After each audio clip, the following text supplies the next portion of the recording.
talk to you today about South Asian migration to the United States and caste. And caste has been in the news a little bit more as of late. And oftentimes when we look at immigration, we think of immigrants as marginalized. I'm going to today present on something that is opposite.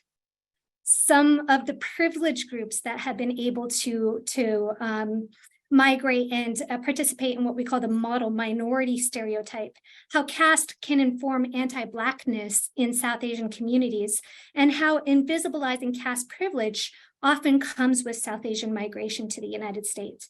But to start with, I think it's helpful to go over some terms since we're kind of unfamiliar with caste in the United States. South Asia refers to many different countries: Sri Lanka, Maldives, Bangladesh, Pakistan, Bhutan, Afghanistan, India. And today I'm going to mostly talk about Indian migration. My research focuses on India, and I'm looking at the Indian Christian diaspora in the United States. So most of my references are going to be talking about India, but it's important to note that there are many different countries here. And a word that comes up when we talk about caste is Dalit, which means broken. It's a term that has been reclaimed by the Dalit community, and it's used for the former untouchable castes, so the most subordinated castes in the caste system. In different areas of India, they might be called by their specific names. So in the state of Kerala that I study in India, you might hear Dalit peoples being called Pulaya or Paraya. And yes, the English word pariah comes from this Dalit caste name. Another word that comes up often is Bahujan, which means majority, and it refers to the non-dominant caste, Sudra casted peoples. In India, they're sometimes called other backward classes. So if we're thinking of the caste system, the most subordinated are the Dalit peoples, and the next most subordinated are Bahujan. So sometimes we say Dalit Bahujan to talk about their shared experiences together. You might hear the words dominant caste or oppressor castes. This refers to people who have caste privilege, Brahmins, Kshatriyas, Vaishyas. This term is preferred by dominant caste activists because it shows that those who have caste privilege also have caste power. Sometimes they're also called upper caste or forward caste. The majority of South Asians in the United States today are from the dominant castes. That includes people like myself. I'm from a dominant caste background. That includes people like Kamala Harris and Mindy Kaling. Now, it's important to note that many South Asians in the United States come from many different religious backgrounds. So there are many South Asians who are Muslim, and they can face Islamophobia. Sikh Americans, Hindu Americans, South Asian Christians, Buddhists, and Parsis can also be mistaken for Muslims and face Islamophobia as well. The mass shooting at the Oak Creek Sikh Temple in Wisconsin is a terrible example of this. South Asians are also racial minorities in the United States, and they can face racial discrimination. But within the South Asian community, there can also be casteism happening. It's very hard to discuss what casteism is in 20 minutes, but it's like asking, what is racism, to somebody who doesn't understand what racism is. But in a nutshell, I'll tell you that caste is what we call a form of descent-based discrimination. That means it carries with you through your parents, kind of like race. We can understand that like something like the one drop rule, where if you have one drop of Black blood in you, you were considered Black. In the same way, caste discrimination carries with you through your parents. Because of that, the effects of racism are very similar to the effects of casteism. In racism, we have issues of segregation.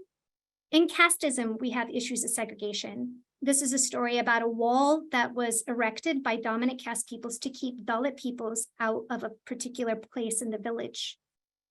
In racism, we can think about issues of discrimination in education, discrimination in housing, workplace discrimination. In casteism, we have discrimination in education, in housing, and employment discrimination, from the types of work that are available for Dalit Bahujan peoples to moving up and being promoted, or unequal pay.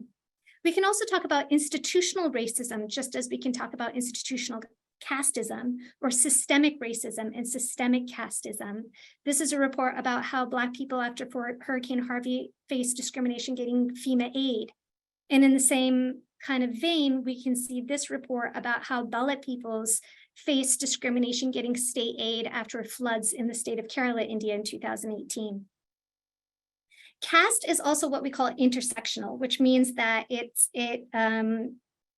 is related to and intersectional with things like color and labor and gender and sexuality.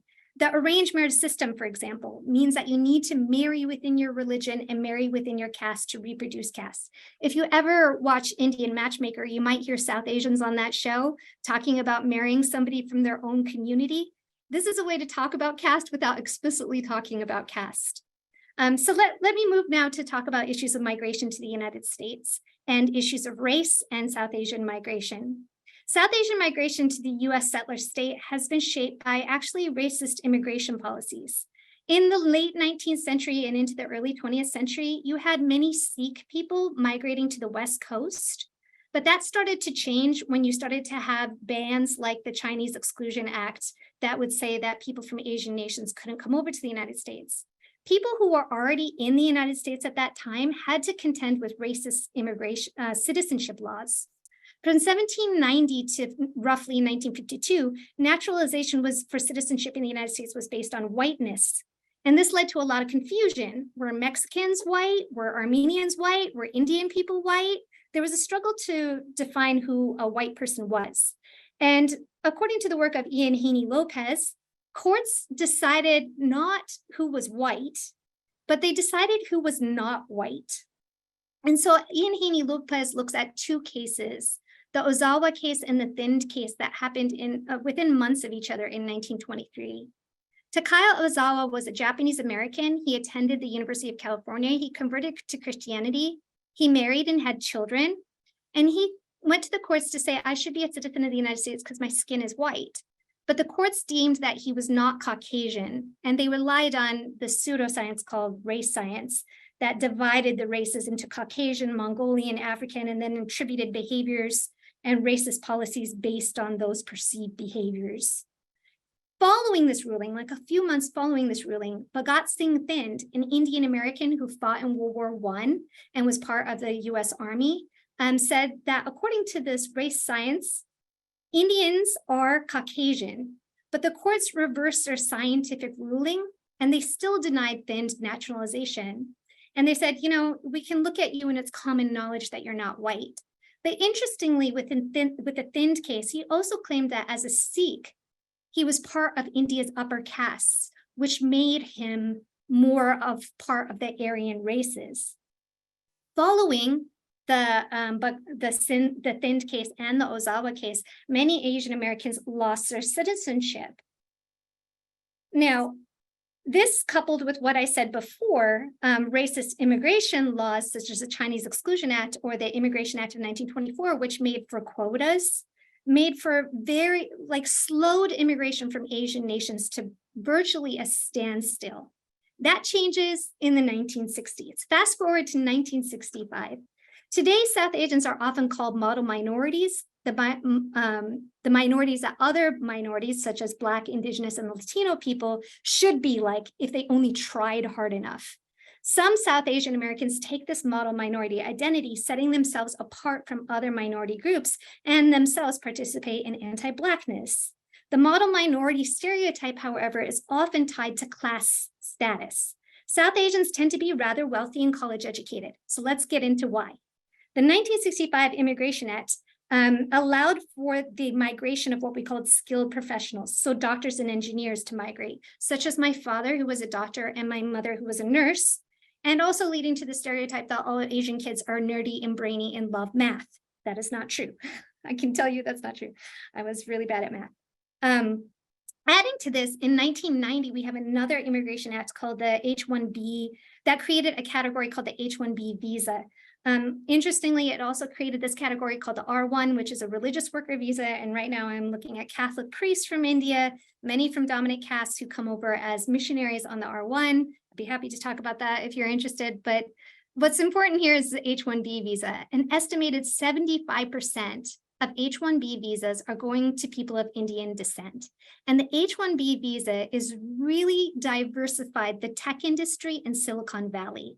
75% of those H-1B visas are going to software professionals from India.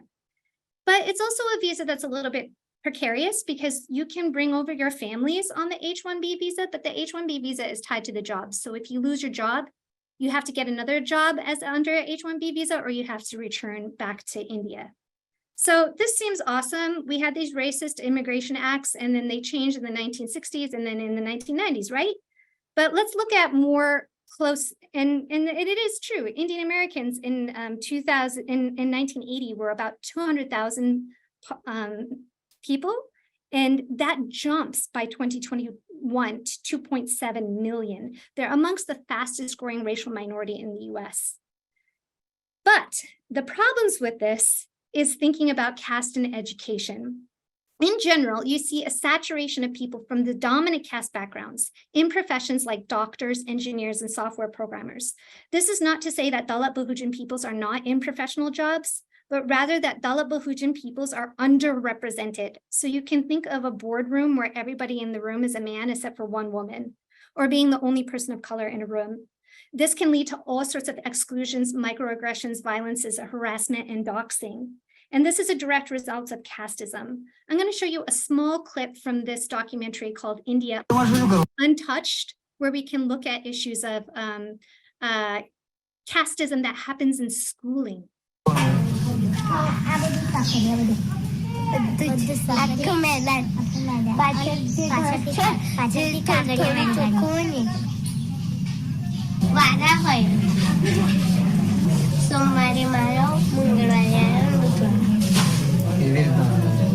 બધા છોકરાનો વારો હે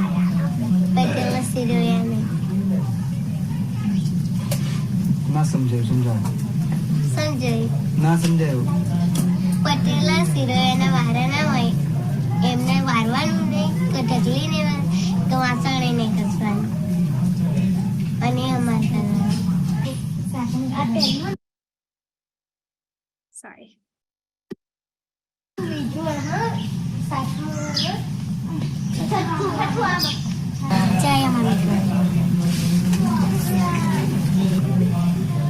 તો નાવે ચાલે છે હવે બધાને ચાલુ ચાલે ચામાં શું પાણી એક ગ્લાસ લેવાનું પછી ઉકાળીને ખાંડ નાખી દેવાનું પછી દૂધ ચડી જાય એટલે દૂધ ઉકળી જાય એટલે દૂધ થઈ ગયું તો છોકરીઓને ચા મૂકવાનું આપે કે છોકરાઓને બી આપે છોકરીઓને આપે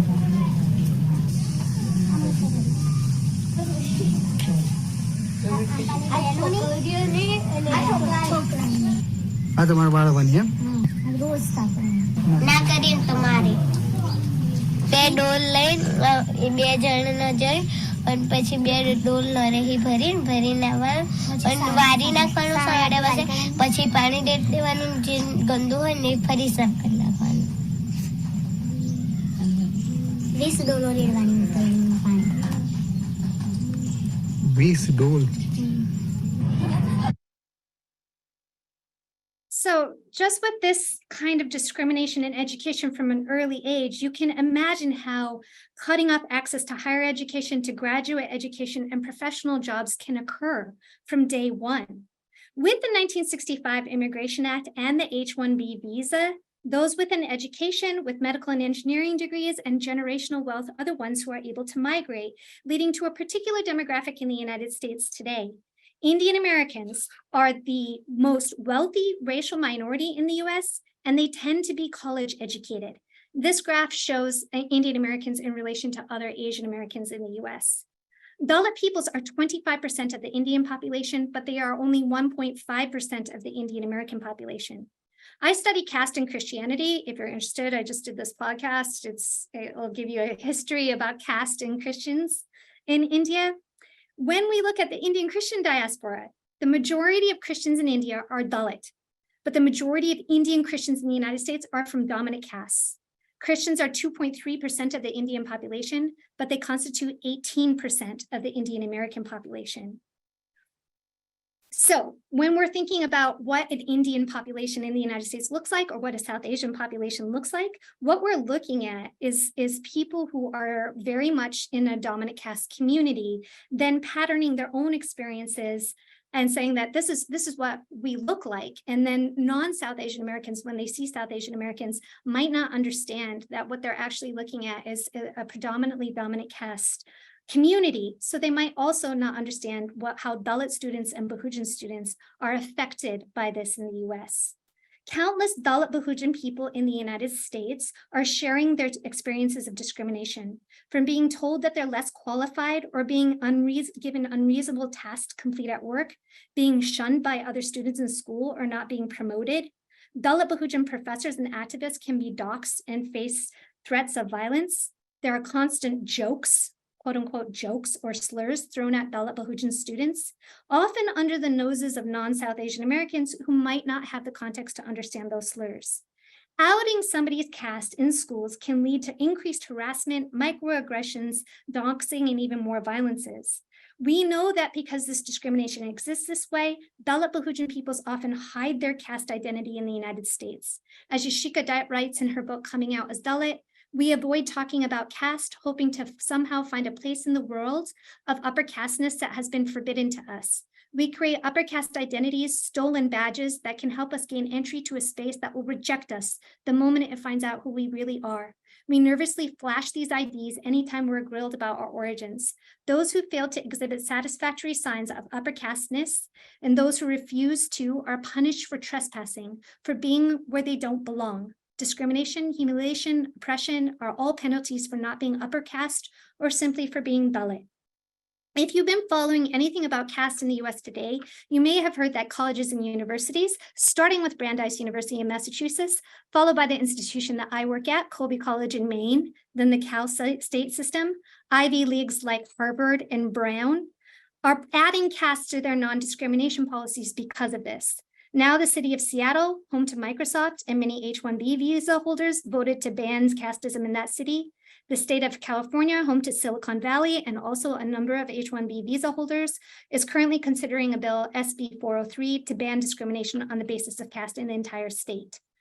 Oftentimes, lots of people who have caste privilege bring up the sentiments in this cartoon. You see one person saying, "Why do you see caste in everything? Look at us, we never discuss caste." And the other person saying, "Of course you don't discuss caste, you practice it." Basically, this idea that I don't see caste in the United States or it's magically disappeared in the US. For those of us who study caste, this is revealing not that casteism doesn't happen here in the US, but that we are dealing with a group of peoples who are predominantly dominant caste who think of themselves as casteless. I don't see caste, I don't see color, that kind of mantra exists. And since dominant caste worldviews are assumed to be everybody's worldviews, they blanket this idea that casteism isn't happening to themselves onto everybody's South Asian experience in the US. So what we have is a group of very college educated, usually wealthy students having this luxury to not identify with their caste and then homogenizing that experiences as to everybody else's in the South Asian diaspora, which is obviously not true. As I close, I'd just like to mention that caste is affecting K through 12 students. In March of 2023, Toronto Public Schools recognized caste discrimination in the city's schools and have begun working with the Ontario Human Rights Commission for creating a framework to address casteism. So-called jokes, quote unquote jokes and slurs against Dalit students, South Asian students from dominant caste backgrounds telling Dalit students that they can't be friends anymore or shunning at lunchrooms. A host of other exclusions were reported in Toronto by Dalit parents and students. For K through 12 and adult educators, casteism is an issue in the US that isn't just fringe or foreign, it's affecting South Asian students right now. As such, in Maine public schools, I've been initiating a reading group on caste so teachers can be better informed, and I hope that today's presentation can be part of that as well.